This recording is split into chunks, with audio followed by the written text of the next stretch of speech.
আজ যারা কোটিপতি কাল তারা পথের ফকির। প্রচলিত এই কথাটি যে পৃথিবীর সবচেয়ে ধনীদের ক্ষেত্রে প্রযোজ্য হয়ে যাবে তা কে জানত। সম্ভবত সৃষ্টিকর্তা সবার অলক্ষ্যে হাসছিলেন, তার ইশারাতেই বোধহয় কথাটি সত্যিতে পরিণত হলো।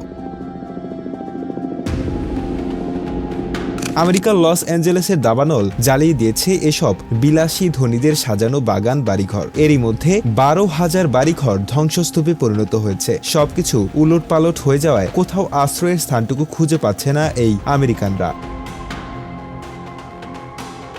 দাবানল থেকে প্রাণে বাঁচতে সেখান থেকে পালিয়ে আশ্রয় খুঁজছে এসব মানুষ। স্থানীয় কর্তৃপক্ষ বলেছেন আগুনে 2 লাখেরও বেশি মানুষ ঘর ছাড়তে বাধ্য হয়েছে। 82,400 মানুষ এলাকা খালি করার নির্দেশের আওতায় আছেন। এছাড়া আরও 90,400 মানুষকে গতকাল এলাকা খালি করার সতর্কতা দেওয়া হয়েছে।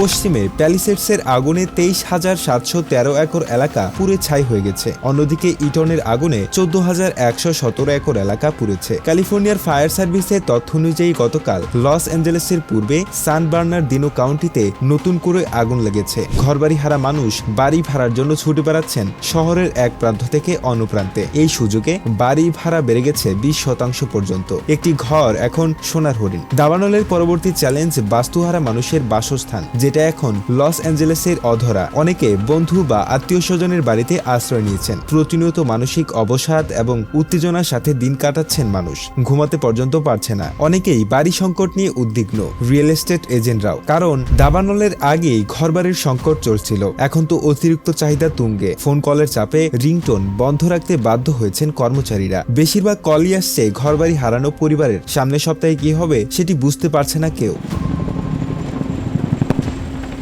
এখনও দাবানল চলছে, এরপরে আরো চাপ বাড়বে। ক্ষতিগ্রস্ত এই শহর এবং বাড়িঘর ঠিক করতে 3 থেকে 5 বছর সময় লাগতে পারে বলেও সংখ্যা প্রকাশ করেছে রিয়েল এস্টেট ব্যবসায়ীরা। উল্টো নতুন দাবানলের জন্য সবাইকে সতর্ক থাকতে বলেছেন কর্মকর্তারা। পাশাপাশি যে কোনো সময় নোটিশ দেওয়ার সঙ্গে সঙ্গে এলাকা ছাড়ার জন্য প্রস্তুত থাকতে বলেছেন। স্থানীয় সময় বৃহস্পতিবার পর্যন্ত ব্যাপক ঝড়ো হওয়া অব্যাহত থাকার পূর্বাভাস দেওয়া হয়েছে। কর্তৃপক্ষ জানিয়েছে দাবানলের আগুন এরই মধ্যে ওয়াশিংটন ডিসির আয়তনের সমান এলাকা গ্রাস করে ফেলেছে। প্রায় 65 লাখ মানুষ গুরুতর হুমকির মুখে আছেন। মারা গেছেন 25 জন। ঝড়ো হওয়ার গতিবেগ ঘন্টায় 70 মাইল হওয়ার পূর্বাভাস দেওয়া হয়েছে। অগ্নি নির্বাপন কর্মীরা জানিয়েছেন এখন বাতাসের গতিবেগ ঘন্টায় 30 থেকে 40 মাইল।